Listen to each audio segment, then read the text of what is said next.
The final Grand Tour stage of the year, could Stefan Kung and Groupama FDJ be rewarded for their great Vuelta, or would Roglic spoil the party? This was a time trial. Last year we had a sprint stage which was won by, I think Caden Groves was quite good, Ganna and Evenepoel attacked, but we had a TT, 25 k's long, a bit hilly, from the north of Madrid going into the centre of town. To remind you of the GC standings, we didn't expect any changes on GC. All the gaps between positions were pretty big, and also where there were small gaps, the rider ahead had the better TT. The exception was 5th and 6th.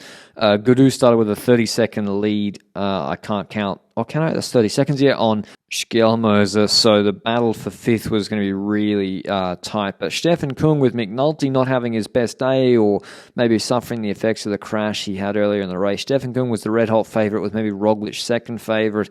And this big sweeping course, because it's not really in the city. Most of it was north of the city coming in, although it was reasonably technical.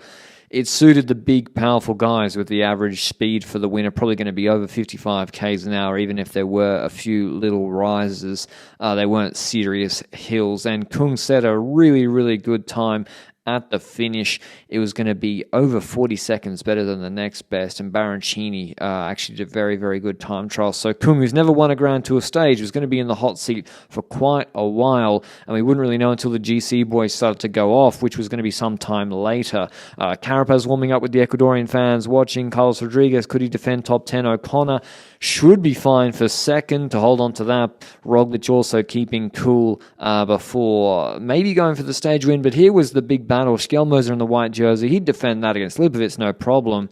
But could he go ahead of David Gaudu to get his first top 5 in a Grand Tour ever, after what has been his best Grand Tour for GC ever? And Gaudu, with the unorthodox, maybe sunnies underneath the visor look, could he defend 5th? The chrono TT has been his Achilles heel, and it was again today. He'd already lost 5th at the first time check, 8 k's in, and Schjelmoser runs a top 10 TT at the finish. I think he was the second best time trial performance today out of all the GC riders, and that was more than enough to go ahead of David Gaudu. I think he takes nearly a minute and a half on him. So Gaudu, great to see him in such fantastic shape like he was in the Vuelta 4 years ago. He deserved even a stage, I thought, but the TT today cost him a position. Carapaz, too far to third, and Enric Mas a decent time. Well, they're both average time trialers, neither really better than the other. So Enric also unlikely to take the time he would need on Ben O'Connor, who normally on a sort of medium length 30-minute TT like this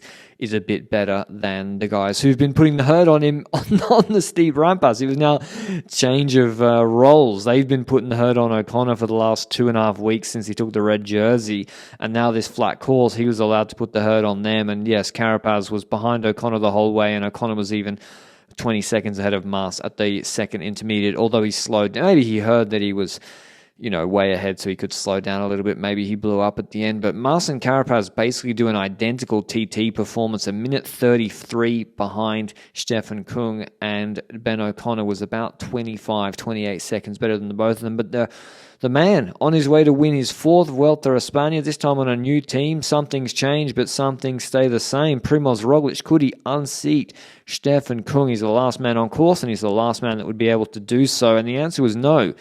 At intermediate 2, he was 30 seconds, I think 28 seconds back, although the clock kept ticking on our screens, and it wouldn't be enough with about 8 k's left to take back that on Stefan Kung, who in the Silla Caliente was maybe a bit nervous when Roglic set off, but he got some reprieve when he saw those intermediate time checks. So Roglic, pretty much without a major falter this Vuelta, even on Hazayanis when he wasn't maybe his best, he was better than everybody else when he needed to, which is on the majority of the mountain stages. Ancares, Moncalvillo, he put them to the sword when he needed to, and wins this Vuelta with multiple stage wins in hand as well. Easy does it for the Slovenian. Slovenians win all 3 Grand Tours this year. O'Connor takes second on GC, the big surprise result after that stage 6 raid. Very nice to see him celebrating with his family.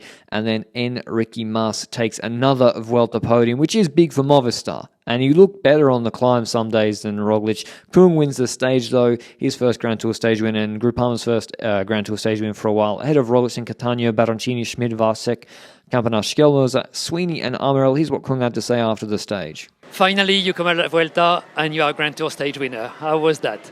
Yeah, it's amazing. Finally, I've waited, or not waited, but I've been fighting for it for a very long time, and I really wanted that win today. And I knew with the parkour you had to go out hard and just keep it together until the end. That's what I did. I suffered a lot today, but I think everyone at the end of this hard Vuelta. And I'm just so happy that I got this win here at the Vuelta, my first Grand Tour stage win, and it's been a long time in the making. Big time gaps. Is this a masterpiece? Yeah, I mean, it's always nice if you win with more than half a minute. It shows that you were absolutely the best. There was no coincidence today, and it's really nice, and it's finally, it repays all the work that we do as a team, that we do together with Villiers in developing the new bike. Together also, we were just working so hard, and especially also myself. I always try to be professional. I always try to get the maximum out of me, and it feels good. It's the money time of time trialist. Time trial today, European Championship, World Championship at home, Chrono Nations. Yeah, there is a lot of big individual time trials coming up, and when you get the confidence, you just want to stay on the wave. And I also think the Vuelta was for me the best possible preparation for the home worlds, because they're also going to be hard, and now it's about to recover well, and the motivation I don't have to look for.